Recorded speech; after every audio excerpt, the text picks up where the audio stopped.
Hello friends, welcome to my YouTube channel Tell Jharkhandi Henos।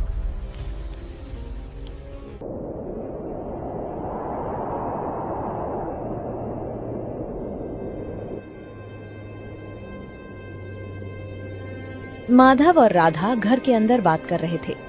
बाहर सेठ गिरधारी लाल के आने की आहट थी।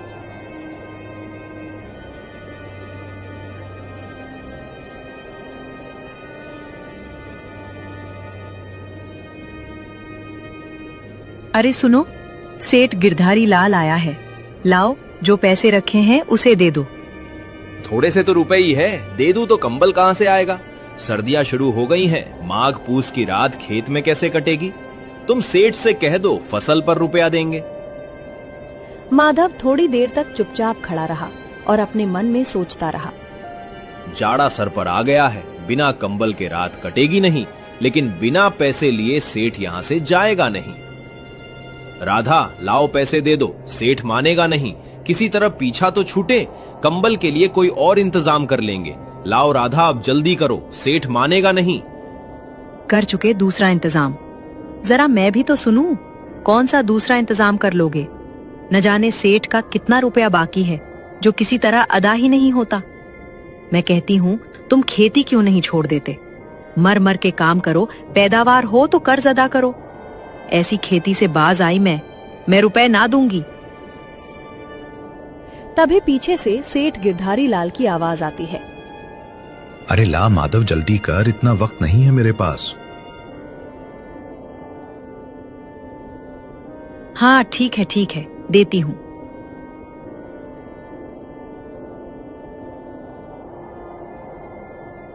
राधा ने जो पैसे कंबल के लिए बचाए थे वो लाकर माधव को देते हुए बोली,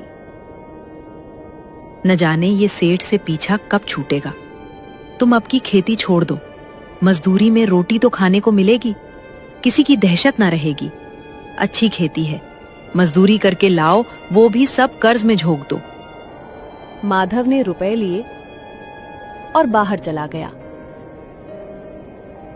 उसने एक एक पैसा काट कर कुछ पैसे कंबल के लिए जमा किए थे, वो आज निकले जा रहे थे। माधव ने सेठ को पैसे देते हुए कहा, ये लीजिए सेठ जी, अभी मेरे पास इतने ही हैं। अरे ये तो आधे भी नहीं है, मुझे पूरे पैसे चाहिए। सेठ जी, फसल काटने के बाद आप बाकी के पैसे ले लेना, अभी मेरे पास इतने ही हैं। ठीक है, तो मैं फसल काटने के बाद ही आऊंगा, और उस समय मुझे मेरे पूरे पैसे चाहिए, वरना तेरे लिए अच्छा नहीं होगा।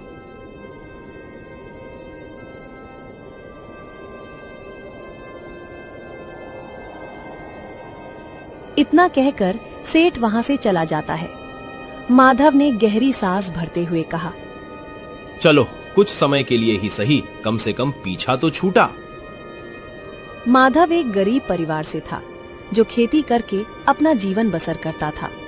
उसने खेती करने के लिए सेठ गिरधारी लाल से कर्ज लिया था, लेकिन लालची सेठ ने ब्याज लगाकर कर्ज दोगुना कर दिया था। सुंदरपुर गांव में ठंड शुरू हो रेगाड़ती थी। इसी गांव में एक जानकी अम्मा भी रहती थी। वो अकेले ही गोबर इकट्ठा करके और उसके उपले बनाकर बेचा करती थी।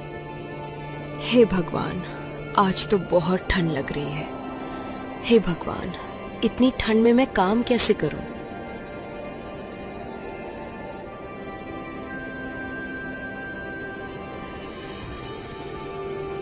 मेरे हाथों के बने उपले ले लो, एक उपले में पूरा खाना बनेगा। ले लो रे उपले ले लो, मेरे हाथों के बने उपले ले लो। आज तो कोई उपले लेने ही नहीं आ रहा। ठंड भी बहुत लग रही है, लगता है आज खाली हाथ ही घर लौटना पड़ेगा। मगर लौटूं कैसे? घर में खाने को कुछ नहीं है। उपले बिकें तो कुछ पैसे आए, बिना पैसे खाना कहाँ से आए?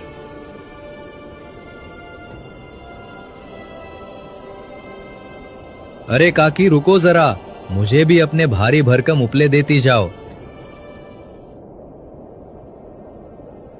हे भगवान, बाहर तो बहुत ठंड है बेटा, जरा जल्दी कर दो। काकी पैसे कल ले लेना, अभी मेरे पास छुट्टे नहीं हैं। बेटा, पैसों की ही तो जरूरत है, कुछ भी दे दो। काकी ये लो, मेरे पास ये कुछ चावल है, अभी इसे ही रख लो।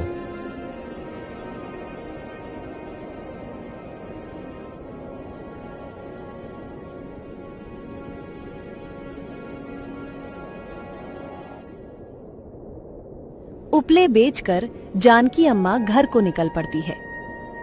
तभी ठंडी हवा की लहरें जोरों से चलने लगती हैं। हे भगवान, बहुत ठंड लग रही है। बस किसी तरह घर पहुंच जाऊं तो कंबल ओढ़कर शरीर को गर्म कर लूंगी। बुढ़ापे में अब ये ठंड बर्दाश्त नहीं होती। ऐ ठंड, तू ही कुछ रहम खा इस बुढ़िया पर। ठंड से ठिठुरी हुई जानकी अम्मा घर पहुंच जाती है और आग के पास बैठ जाती है। हे भगवान, कुछ तो राहत मिली ठंड से। आज तो ऐसे लग रहा था मानो बस प्राण निकलने ही वाले हैं। थोड़ा आग और ताप लेती हूँ, इसके बाद वह चावल पका लूंगी। ठंड का कहर बढ़ने लगा। अंधेरी रात में कड़कती बिजली के साथ जोरदार बारिश हो गई।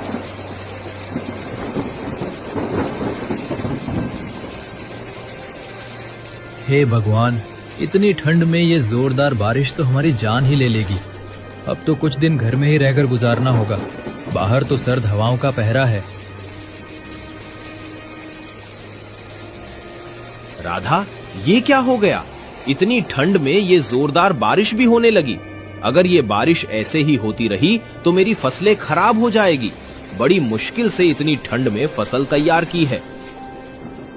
जी, आप ज्यादा चिंता न करें। ठंड की पहली बारिश है, सुबह तक खत्म हो जाएगी। भगवान करे ऐसा ही हो, वरना मेरी फसल तो बर्बाद हो जाएगी। राधा, ठंड बहुत बढ़ गई है, जरा कुछ कंबल हो तो निकाल लो। अब कंबल कहाँ से लाऊं? जो कंबल के पैसे बचा रखे थे वो तो सेठ गिरधारी लाल ले गया। अब घर में ओढ़ने के लिए बस एक फटी चादर है, जिसे मैंने बच्चों को ओढ़ा दिया है। अब घर में कोई कंबल नहीं है। हे भगवान, ये कैसे दिन देखने पड़ रहे हैं। इतनी कड़कती ठंड में ओढ़ने के लिए एक कंबल तक नहीं है। राधा ने अंगीठी जलाई और सबने आग की गर्माहट ली। लगातार 3 दिन तक बारिश होती रही। जब बारिश रुकी तो माधव ने जाकर देखा, खेत की सारी फसल बर्बाद हो चुकी थी। हे भगवान, ये क्या हो गया? मेरी फसल बर्बाद हो गई। अब इतनी कड़कती ठंड में हम क्या करेंगे? एक फसल ही तो हमारा सहारा थी, वह भी बर्बाद हो गई। परसों सेठ भी अपना पैसा लेने आएगा और अब तो मेरे पास कंबल खरीदने तक के पैसे नहीं हैं। हे भगवान, इस भरी ठंड में हमारी सर्दी भरी रातें कैसे फिटेगी? माधव घर पहुंचा। राधा, तुमने अंगीठी जलाई है क्या? आज ठंड के साथ तेज हवा भी चल रही है। जी, मैंने जला रखी है। बच्चों का ठंड से हाल बेहाल है। आप बहुत उदास दिख रहे हैं, क्या बात है? सब ठीक तो है ना? क्या बताऊं राधा, सारी फसल बर्बाद हो गई, कुछ भी नहीं बचा। राधा, हम बर्बाद हो गए। मैंने आपको कहा था पैसे ना दीजिए सेठ को। अब इतनी ठंडी में बिना कंबल की रात कैसे कटेगी? एक तो ये खिड़की भी टूटी है, ठंडी ठंडी हवा घर में घुस रही है। बच्चे भी ठंड से ठिठुर रहे हैं। बस एक इस अंगीठी का ही सहारा है। अंगीठी की भी लकड़ियां खत्म होने वाली हैं। लगता है हम ठंड से मर ही जाएंगे। चिंता मत करो राधा, मैं अभी जाकर जंगल से कुछ लकड़ियां ले आता हूं। नहीं, जंगल मत जाइए, बाहर ठंड बहुत बढ़ गई है।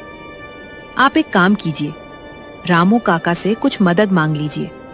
कुछ लकड़ियां उनके घर से ले आएं। रामू काका सबकी मदद करते हैं, हमारी भी जरूर करेंगे। ठीक है राधा, मैं अभी रामू काका के घर से लकड़ियां लेकर आता हूं। कम से कम रात तो कटेगी। इतना कहकर माधव रामू काका के घर की ओर चल पड़ता है। तभी अचानक भारी बर्फबारी होने लगती है। हे भगवान, ये क्या कर रहे हो? कभी बारिश, कभी बर्फ, जान ही ले लोगे क्या इस गरीब की? किसी तरह माधव रामू काका के घर पहुंचा। काका, कुछ लकड़ियां दे दो, अभी बहुत ठंड है तो जंगल नहीं जा पाऊंगा। अंगीठी की राख भी ठंडी होने वाली है। हाँ ठीक है माधव, मेरे पास कुछ लकड़ियां हैं, अभी के लिए इसे ले जाओ, लेकिन सुबह जंगल से लकड़ियां ले आना, क्योंकि मेरे पास भी ज्यादा नहीं बची हैं। ठीक है काका, अभी के लिए कुछ लकड़ियां दे दो, बस किसी तरह ये रात कट जाए। सुबह जंगल से जाकर लकड़ियां ले आऊंगा। माधव लकड़ियां लेकर घर पहुंच जाता है।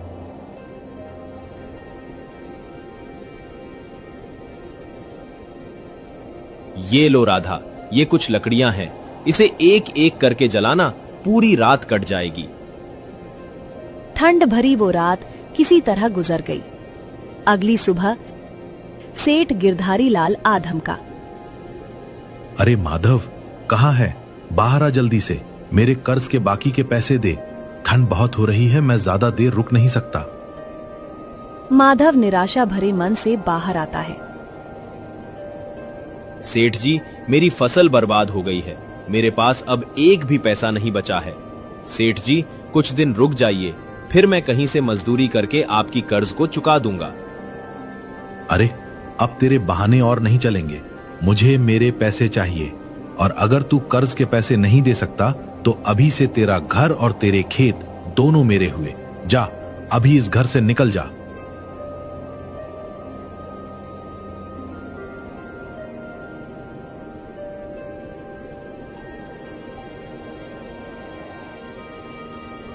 बेचारा माधव और उसका परिवार ठंड में भटकते हुए आसरा ढूंढ रहे थे।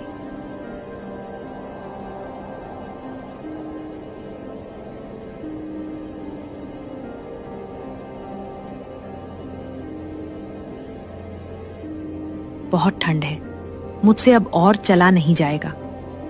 बच्चों की भी तबीयत बहुत खराब हो रही है। मुन्नी को बुखार चढ़ गया है, और ज्यादा देर ऐसे ही घूमते रहे तो हमारे यहीं पर प्राण निकल जाएंगे। अभी हम यहां नहीं रुक सकते, रात होने से पहले हमें सर ढकने के लिए कुछ तो ढूंढना ही होगा।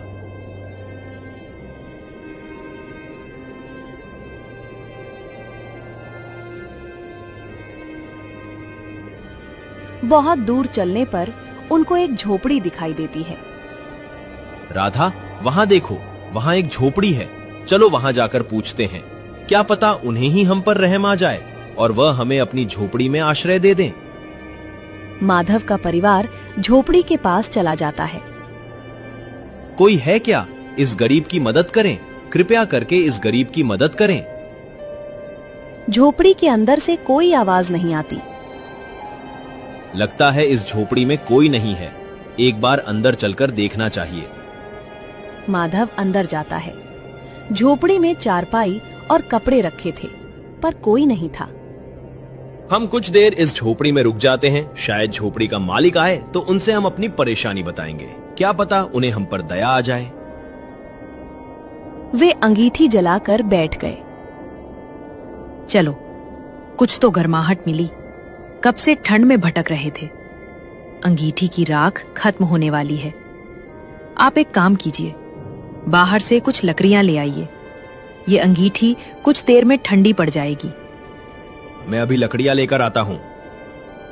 लकड़ियों की तलाश में माधव कुछ दूर चला ही था कि अचानक उसकी नजर जानकी अम्मा पर पड़ती है, जो ठंड में जमीन पर गिरी हुई थी। अम्मा उठो, क्या हुआ? अम्मा उठो, अम्मा! लगता है ज्यादा ठंड की वजह से अम्मा ठंडी पड़ गई है और बेहोश होकर यहाँ गिर गई। माधव अम्मा को उठाकर झोपड़ी में ले आता है। ये कौन है और इन्हें क्या हुआ? पता नहीं, ये जमीन पर बेहोश पड़ी हुई थी, शायद ठंड लग गई है। इन्हें यहाँ अंगीठी के पास लेटा देता हूँ, थोड़ी गर्माहट मिले तो शायद इनकी आंखें खुले। थोड़ी देर बाद जानकी अम्मा की आंख खुल जाती है। अरे बेटा, कौन हो तुम? मैं तो घर आ रही थी। अचानक ठंड की वजह से मैं चक्कर खाकर गिर गई। इसके बाद मुझे कुछ भी याद नहीं। अच्छा अम्मा, तो ये आपका घर है? अम्मा, मैंने जब तुम्हें बेहोश देखा तो मैं तुम्हें उठाकर झोपड़ी में ले आया। लेकिन बेटा, तुम यहाँ कैसे? और तुम्हारा पूरा परिवार भी यहाँ है? माधव जानकी अम्मा को अपने साथ हुई सारी घटना के बारे में बता देता है। हे भगवान, सत्यानाश हो उस जालिम सेठ का, जो इतनी तड़पती ठंड में तुम्हारे बच्चों, बीवी सबको घर से बाहर निकाल दिया।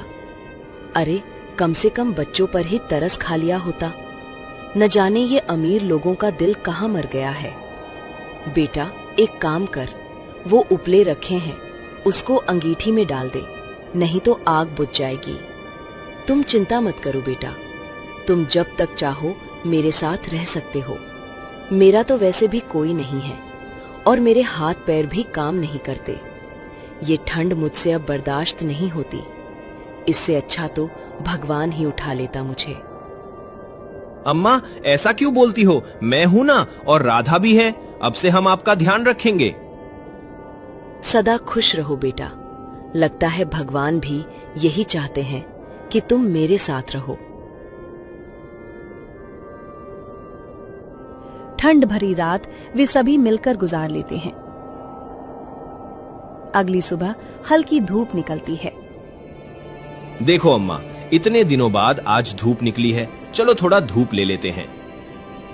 सभी बाहर बैठकर धूप लेते हैं। इतने दिनों बाद थोड़ा शरीर को राहत मिला है। अच्छा बेटा, मैं चलती हूँ, गांव में उपले बेचने हैं।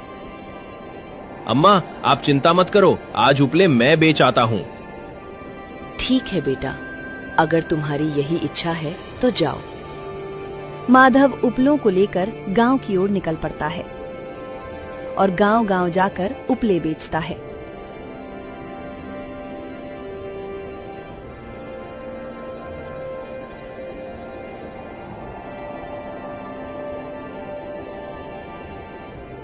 ये तो बहुत कम पैसे हैं। केवल उपलों को बेचकर कुछ नहीं हो पाएगा, मुझे कोई और काम भी करना होगा।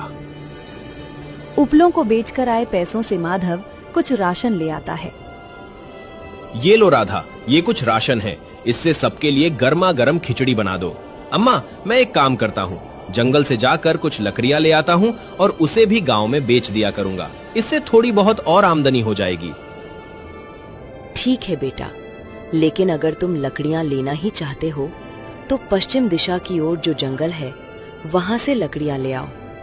वहां पर बड़े बड़े पेड़ हैं और वहां की लकड़ियां भी काफी गर्म होती हैं। उसे गांव में बेचो तो अच्छी कीमत मिलेगी। ठीक है अम्मा, मैं पश्चिम दिशा की ओर ही चला जाता हूँ। माधव लकड़ी की तलाश में निकल पड़ता है। जंगल के अंदर माधव को मोटे घने पेड़ दिखाई देते हैं। माधव वहां से काफी सारी लकड़ियां काट कर ले आता है और गांव-गांव जाकर बेचता है। सारी लकड़ियां बेचने के बाद माधव घर आ जाता है। आज सारी लकड़ियां बिक गईं और ये कुछ लकड़ियां मैंने हमारे लिए भी बचा ली थीं। बाहर बहुत ठंड है, जरा इन लकड़ियों को जला दो तो मेरे शरीर को थोड़ा गर्माहट मिल जाए। राधा उन लकड़ियों को जला देती है। उन लकड़ियों के जलते ही पूरा कमरा बिल्कुल गर्म हो जाता है। बाहर बर्फबारी थी, लेकिन कमरे में गर्मी फैल गई। इस तरह ठंड भरी रात उस दिन उन सभी के लिए एक गर्माहट भरी रात में बदल गई। अगली सुबह फिर माधव लकड़ियों के लिए जंगल की ओर निकल पड़ता है। लकड़ियां लेकर जब माधव गांव पहुंचा तो लकड़ियां खरीदने के लिए लोगों की भीड़ जमा हो गई। भैया, जरा मुझे भी अपनी लकड़ियां दे दो। तुम्हारी लकड़ियां तो जलने के बाद बहुत गर्माहट देती हैं। हाँ भैया, आज से पहले मैंने इतनी गर्म लकड़ियां कहीं नहीं देखी। सच में तुम्हारी लकड़ियों में तो अलग ही जादू है।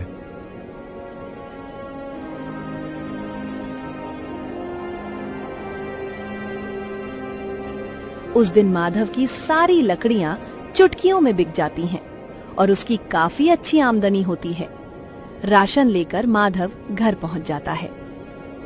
वो लकड़ियां बहुत अच्छी कीमतों पर बिकी हैं। गांव पहुंचते ही लकड़ियों की तो मानो जैसे लूट ही लग गई थी। अब हम इन लकड़ियों को बेचकर अच्छे पैसे कमा लेंगे। हाँ बेटा, ये बहुत पुरानी लकड़ियां हैं। बहुत समय पहले मेरे दादा परदादा उसी जंगल में रहा करते थे। वहां के ज्यादातर पेड़ उन्हीं की देन है।